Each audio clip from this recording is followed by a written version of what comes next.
Hi, I'm Jessica. I'm going to give you a quick tour of my classroom for my beginning English for Work class now that I've done some redesigning around universal design.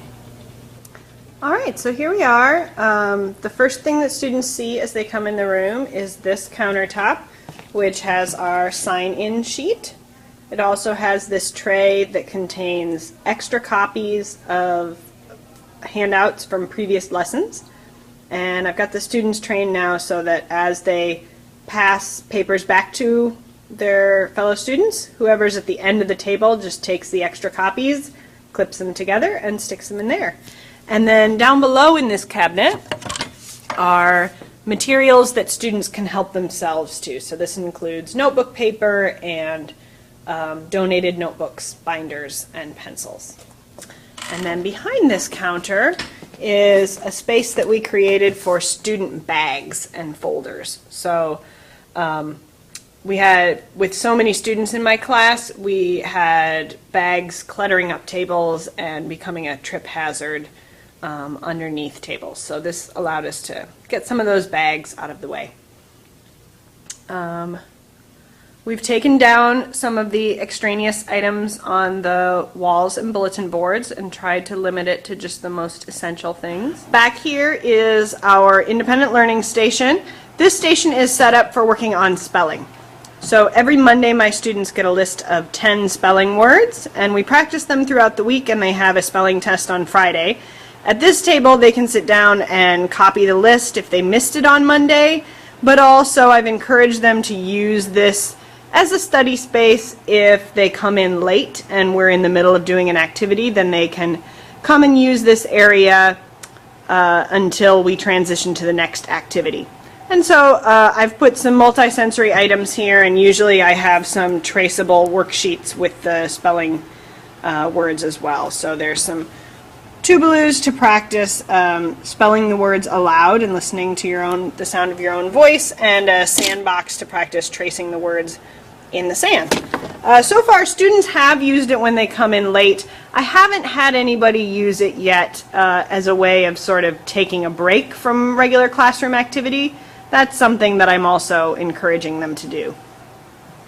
And then over here, my classroom had before and still has curtains, which are really useful for reducing glare on the whiteboard. Depending on where you're sitting and where the sun's coming in on a given day, the whiteboard can have pretty heavy glare. Also over here in the corner, so this is mostly my stuff. Each day I'll lay out the papers and books that I'm using on that table. And then over here in the corner I have clipboards with my individual assessment materials on them. So I do a certain number of individual phonics assessments and also just speaking rubrics. So when students are doing a speaking warm-up in the morning, I'll go around and assess where they're at with their general speaking skills.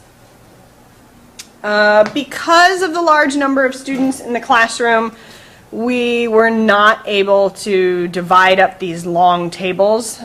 We tried lots of different arrangements, but unfortunately there just was no way to still accommodate 30 students and allow them all to see the board. But we did try to provide some options for assigned seating for some students. Again, we couldn't assign seating to everybody because with 40 some on the list and only seating for about 32, we need to utilize every chair every day. But we did come up with a little sort of selective seating chart.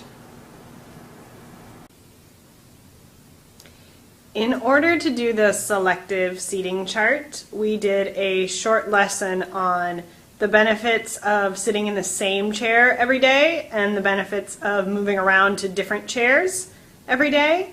And then ultimately I let students decide whether they felt like they needed to sit in the same chair every day, and we talked about some of the reasons for that being problems with seeing the board and needing to choose the best place to see the board, or problems hearing and needing to be able to put your best ear toward the front of the classroom, or needing to get up often to go to the bathroom or just to take breaks.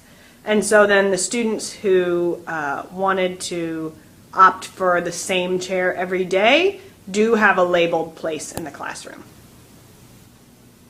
So for example, here you can see this is Yi's spot that she chose based on liking to be close to the board and also a preferred side that she wanted to have near the teacher.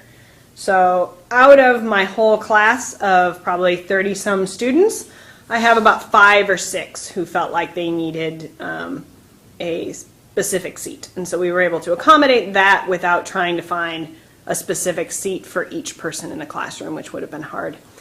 The last thing I want to show you is our supply area. So up here on the board, if I'm going to be using a handout that was given to students on a previous day, or if I want them to help themselves to specific materials, I post them up here in the morning. And then students can, before class starts, go rifling through their notebooks for previous day's handouts, or pick up these handouts at the back of the room. And of course, extra copies are already in that tray by the front door.